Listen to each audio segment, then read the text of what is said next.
of it. Right. So I'd like everybody to read like the first 20 pages or so of Treatise on White Magic. And remember, it's free online. Does everybody have a copy? Oh, I had one, and I've read the whole thing, and it's a good idea to have a whole room full of people to help understand it, because that's a thick one to get through. Yeah, and it's the teachings are very pertinent to the molecule, because the molecule is going to use the principles of white magic. If it works, it'll be a very magical creation. So if we can get it, the right people together and draw down the soul energy. Does anyone know what my white magic is, by the way? What is the definition of white magic as the Tibetan sees it? The place where land and water and air meet. Yeah, that's one of the principles of it. White magic is basically the magical power of the soul as it manifests through us. That's white magic. Black magic is magic that doesn't use the power of the soul. And so that's the basic difference between the two.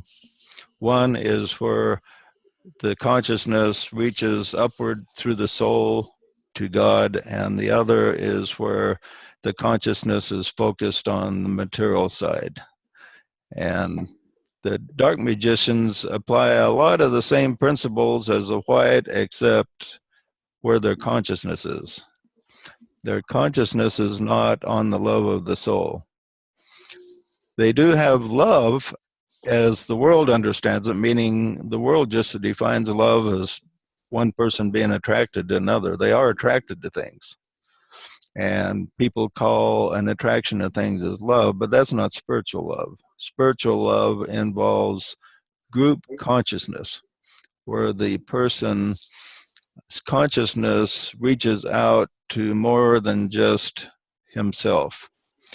He's interested in the good of the whole as well as the good of the individual. And on the darker side, they're more interested in only the individual and only themselves.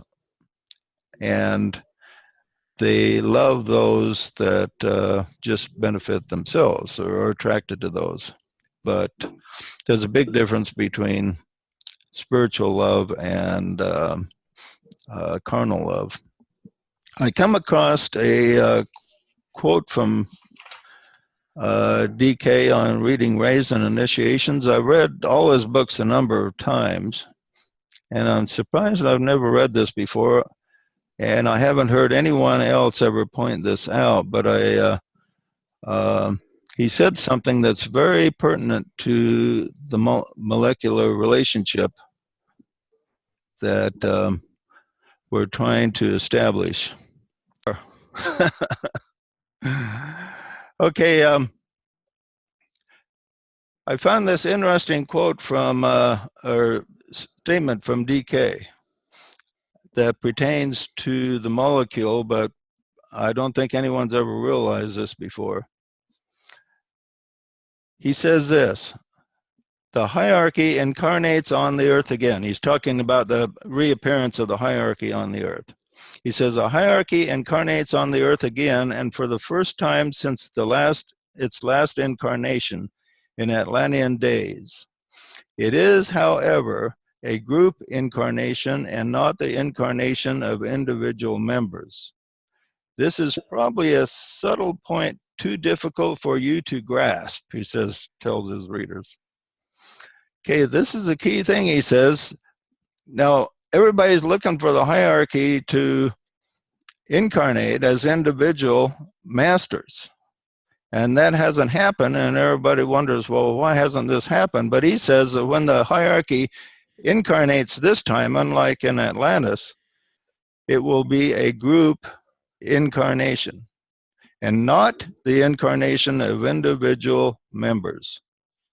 In other words, if DK and Kuthumi and Master Moria and all these guys were to come again, they won't be incarnating as individual members, but as a group. Got any idea how they could incarnate as a group?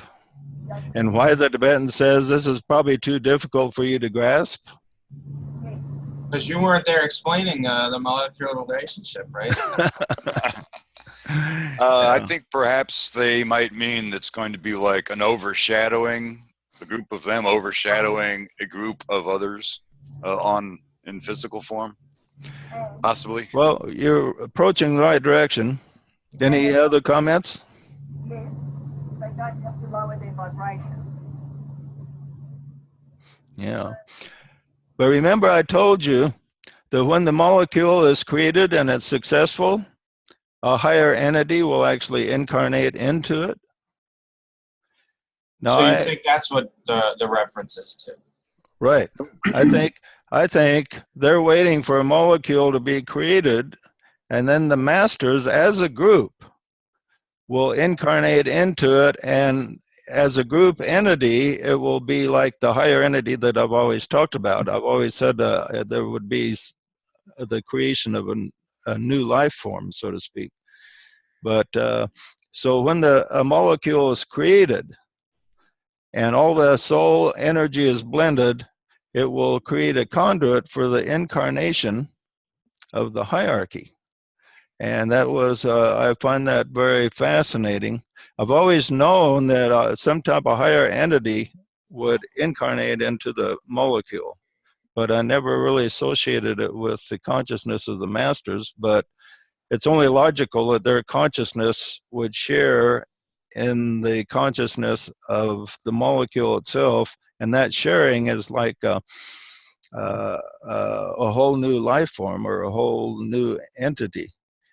And so anyway, I found that quite fascinating, and I found this kind of confirmation of the direction we're going also, which is interesting. So then we will be the eyes and ears and hands for the Externalization. hierarchy. Yeah, for the externalization of the hierarchy. Hmm. Now, exactly how Christ himself will come, we're not given the details. It's whether that will be part of his coming, definitely. But most people expect him to show up in a physical body as a teacher, and the way DK writes about him, it sounds like he will come as an individual entity. But as far as the hierarchy as a whole, it's interesting that he says it will be a group incarnation and not the incarnation of individual members.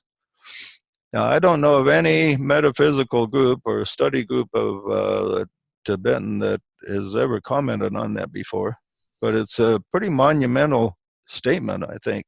That So those words, that's what gave you this idea. And No. you had read it over many times and never recognized that thought before. Yeah, this didn't give me have anything to do with me getting the molecular concepts, but this just shed some additional light on what will materialize when the molecule is created. But like I say, I've read this statement a number of times and it just never dawned on me before what he was saying. But so it's quite. Do you have the page number that's on? Yeah, page 334. On raised initiations. Raised initiations. Yeah, it's a pretty interesting section of the book there. We're just reading through that yesterday, I think it was. You know, I've been wondering who that guy would be, you know, and I was some kind of higher being or something, but this is a whole new idea. I've got to think about this. Yeah. Well, it just makes sense because you think about it today, it's really hard to do anything by yourself. You need a team around you. It's team effort that gets something done. It's not solo effort. Right, and he says this way initiations are going to take place in group initiations, that people just aren't going to go alone in the initiations where they're going to be headed. And creating the molecule itself by us will be part of a group initiation. So JJ, I had a question about that.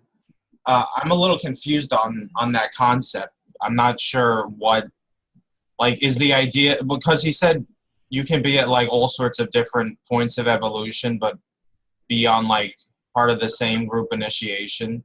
So like technically you say there's like, you said something about first and second degree initiates. So if somebody's, you know, at one point, another person's at the other point, is the idea at the end of it, they're both initiated into the next whatever, or is there something I'm not understanding? well, he You talks don't have about, questions.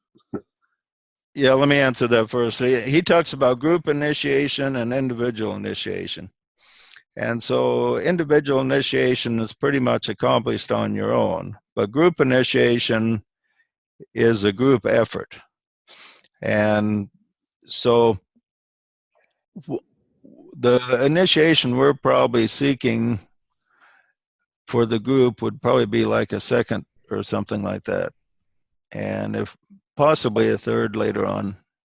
So this would not take the place of individual initiations.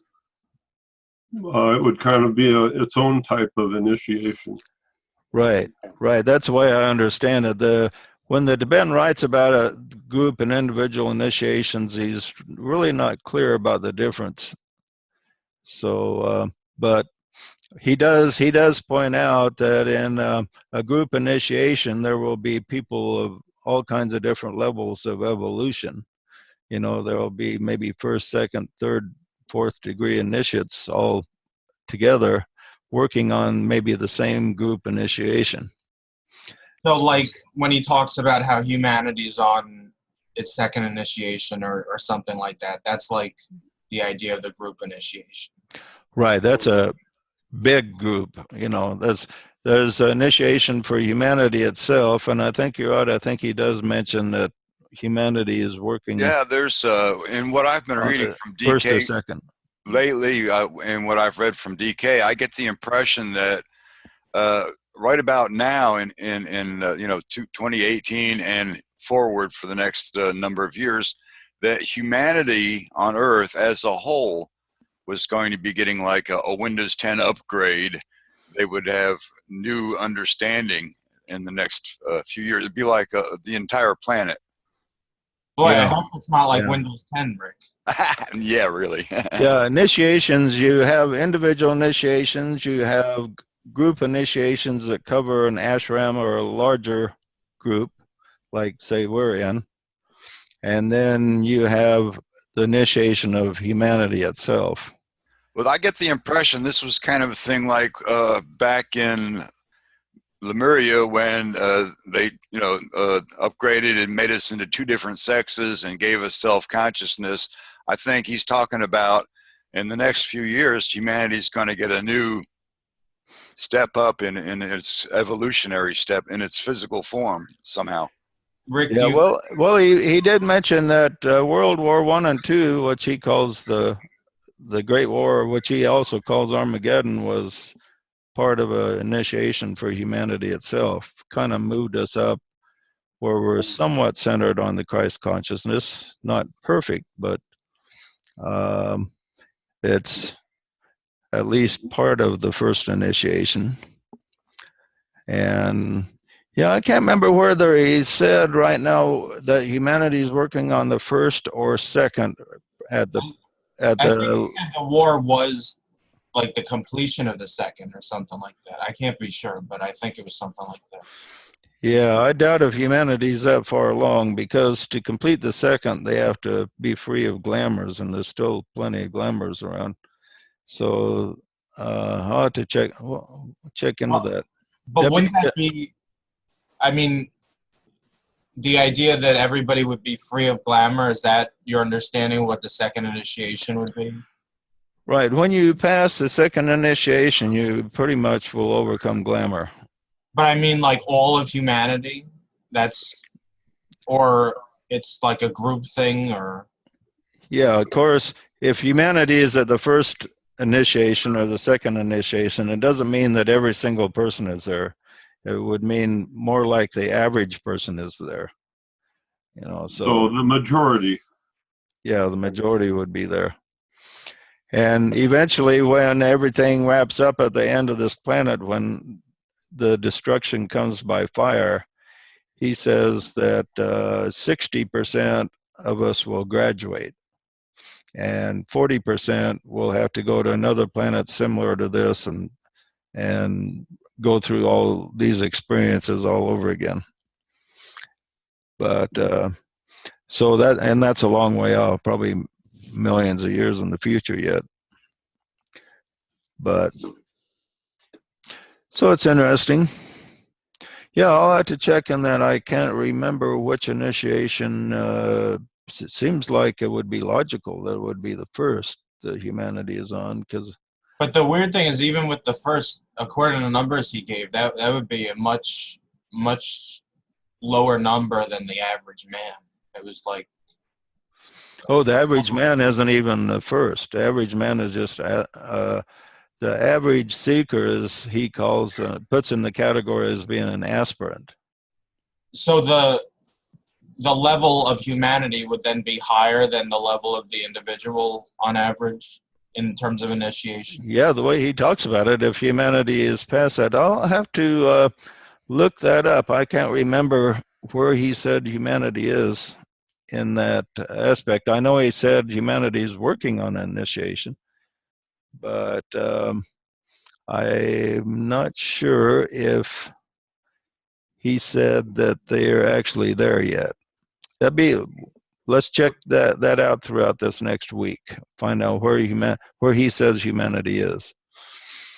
And we want to check him out too. If he says something that doesn't make sense, well, you need to think on that also. I can say that in my internet virtual travels, whatever, that I'm finding a lot more seekers these days than I used to. Really? The numbers are going up. Well, that's good news. Yeah, I think humanity is progressing pretty good if we just don't screw it up with a nuclear war with North Korea or Russia or some crazy thing. We're on track to gliding into the new age in fairly peaceful condition. So let's hope that nothing monumental happens to get in the way. Yeah, I find it interesting. DK called World War I and II. He calls them all one war. In other words, in the way the hierarchy looks at it, World War I really didn't end. It just fomented for a while and then continued. And he looks at it as just one war. And he actually called it Armageddon at one time.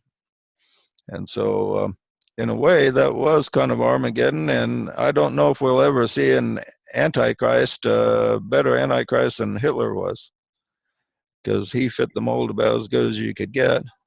And then the prophecy is that the Jewish people would be totally destroyed according to the prophecy in the Bible, except the days be shortened. And who was destroying the Jewish people? It was Hitler. And if the war hadn't been shortened and Hitler stopped from getting the atomic bomb, then the Jewish people would have been completely obliterated from the planet. I just read an interesting book. It's called The Winter Fortress. It's about a lot of brave men sabotaging the heavy water plant that Hitler was using to create the atomic bomb. And he was quite a bit closer to the atomic bomb than a lot of people realize. And this sabotage was really monumental in slowing Hitler's progress of the bomb down. They slowed it down so much that he got frustrated, and he felt that he needed to concentrate on more short-term gains rather than the long-term working on the bomb. Fortunately, if he had created the atomic bomb before us, we would have been in a world of trouble. But yeah, you might want to read that. It's really